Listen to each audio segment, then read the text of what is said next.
Good day, class. Let's begin our discussion with a moment of prayer. So, before we dig in our topic, I prepared a spelling list. Say the word, spell the word, and say it again. So, the first one is unrequited. U-N-R-E-Q-U-I-T-E-D. Unrequited. Okay, very good. The second one is disparaging. D-I-S-P-A-R-A-G-I-N-G. Disparaging. Okay, very good. So, the fourth one is infatuation. I-N-F-A-T-U-A-T-I-O-N. Okay, very good. So, the last one is disillusionment. D-I-S-I-L-L-U-S-I-O-N-M-E-N-T. Disillusionment. Okay, very good. And after the spelling list, we also have a vocabulary list. And like in the spelling list, you also spell it, read it, and define it. So, the first one is poignant. P-O-I-G-N-A-N-T is evoking a keen sense of sadness or regret. Poignant. Okay, very good. So the second one is colonial. C-O-L-O-N-I-A-L is referring to our characteristic of a colony or colonies. Colonial. Okay, very good. So the third one is insignificance. I-N-S-I-G-N-I-F-A NCE, the quality of being too small or unimportant to be worth consideration. Insignificance. Okay, very good. So the fourth one is strata. S-T-R-A-T-A. Social classes or levels in society. Strata. Okay, very good. So the last one is aspirations. A-S-P-I-R-A-T-I-O-N-S. Strong desire or ambitions, especially to achieve something high or great. Aspirations. Okay, very good. So let's proceed to our poem. After I read it, I will call someone who can share his or her understanding about the poem. And I think we all relate to this because we becoming an adult and face some challenges in life. So let me read it first. Now I Know by Jose Paulo Tolentino. 7 months felt like 7 years, and now I face my greatest fears. Why before I could never wait, but now I know the heavy weight. In a strange world, a mad city, it is not to be an adult duty responsibility. To be bare frustration and insult, there are days I would like to die. Life is not really as it seems.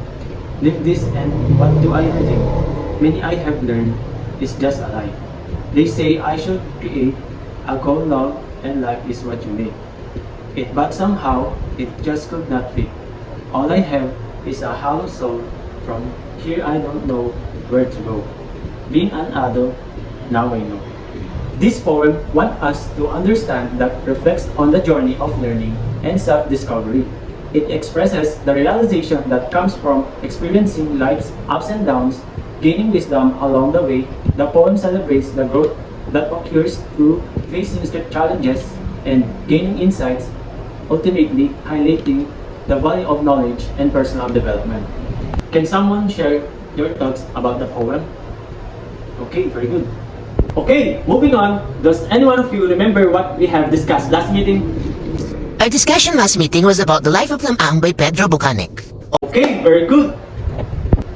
Before we proceed to our lesson, I need the 4 players who are willing to represent the class and divide you into 2 to form 2 teams. You will play a game called Keep It or Give It. I will flash on the screen to see the instruction and how does it work. All words included in the game is related to our topic for today. So this is the instruction. How to play. Make 2 teams with 4 players. Each team will have to answer quickly to the words that I flash on the screen. The first team to answer will receive the gift and they have the power to decide if they keep it or give it.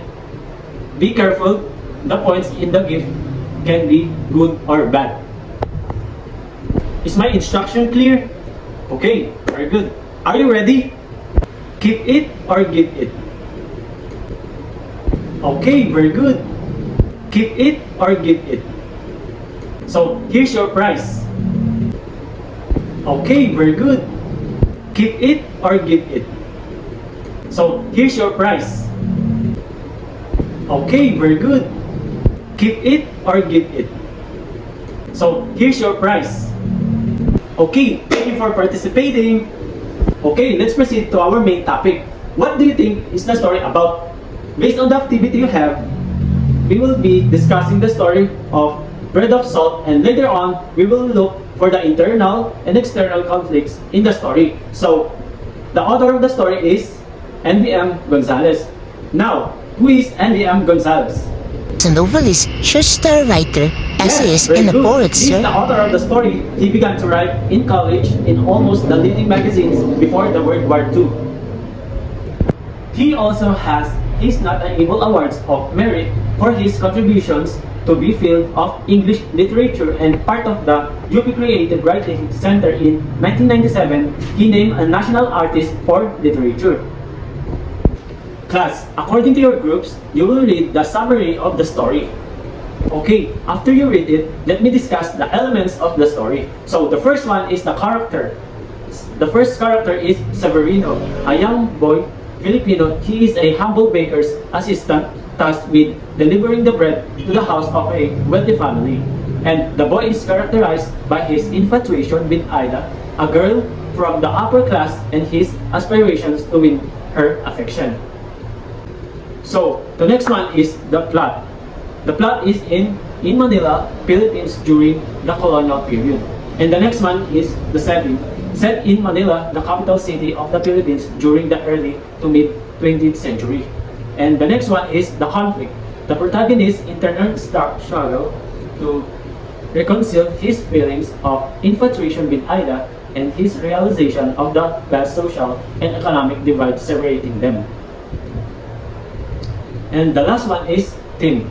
The story highlights the barriers imposed by social class and the challenges faced by individuals from lower strata in aspiring to upward mobility.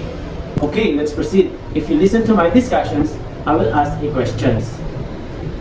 What does the young boy do early in the morning class? The young boy's duty is to be up early to buy upon this house, sir. Okay, very good. So, what is the boy wants to give to Ida? The boy wants to buy a brooch and a beautiful stationery for Ida. Yes, very good. Who invited him to the band class? The one who invited him to join the band to perform in an engagement was Pete Siles. Yes, precisely. Do you understand the story, class? Yes, sir. Okay, very good. So, from the story, there are conflicts that are experienced by the characters. But before we proceed, what is the conflict again, class? Conflict is a kind of disagreement, the struggle between two opposing forces or characters that gives rise to dramatic action. Okay, correct. Very good. So, conflict is a struggle, an argument between individuals arising in different thought of attitudes, understanding, or interest. From the story, there are two kinds of conflicts that experienced by the characters. These are external and internal conflict. What is internal conflict, class?